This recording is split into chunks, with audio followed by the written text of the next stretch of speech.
যে চারটি বিষয় দেখে বিবাহ করার জন্য রসুল বলেন, আল্লাহ রসুল বলেন, তুনকাহুল মারআতু আরবাঈন লিমালিহা ওয়ালি হাসাবিহা ওয়ালি জামালিহা ওয়ালি দীনিহা। রসুল বলেন চারটা বিষয় দেখে তোমরা বিবাহ করো। এক নাম্বার ধন সম্পত্তি দেখে, মেয়ের ধন সম্পত্তি দেখে বিবাহ করো। দুই নাম্বার বংশমর্যাদা স্ট্যাটাস, তার ফ্যামিলি কিরকম এটা দেখে তোমরা বিবাহ করো। তিন নাম্বার তার রূপ সৌন্দর্য কিরকম এটা দেখে বিবাহ করো। চার নাম্বার দিন আছে কিনা সেটা দেখে তোমরা বিবাহ করো। আর আল্লাহ রসুল বলেন ফাসফুর বিজাতিদ দিন, তোমরা দিন দেখেই বিবাহ করো, সেটাই উত্তম। কারণ সৌন্দর্য শেষ হয়ে যায়, মাল শেষ হয়ে যায়, বংশমর্যাদা শেষ হয়ে যায়, কিন্তু দিন শেষ হয় না। দিনটা দুনিয়াতেও কাজে লাগে, আখেরাতে তার চেয়ে আরো বেশি কাজে লাগে।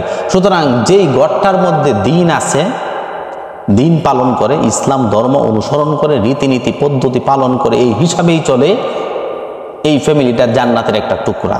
আর যেই ফ্যামিলির মধ্যে দিন নাই, এই ফ্যামিলিটা সবকিছু আছে, দিন নাই, জাহান্নামের একটা টুকরা।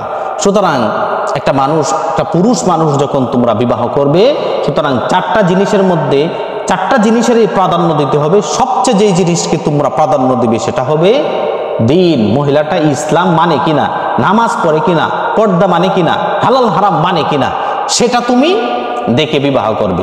আর মহিলা যদি ভালো হয়, পুরুষ এমনিতেই ভালো হয়ে যায়। এই জন্য ভাইয়েরা আমার, যুবক ভাইয়েরা, আপনারা বিবাহ করবেন দিন দেখে। চারটা জিনিস দেখবে, তিনটা জিনিস দেখবে, কিন্তু চার নাম্বার যে জিনিসটা সেটা হলো দিনটাকে প্রাধান্য দিবে।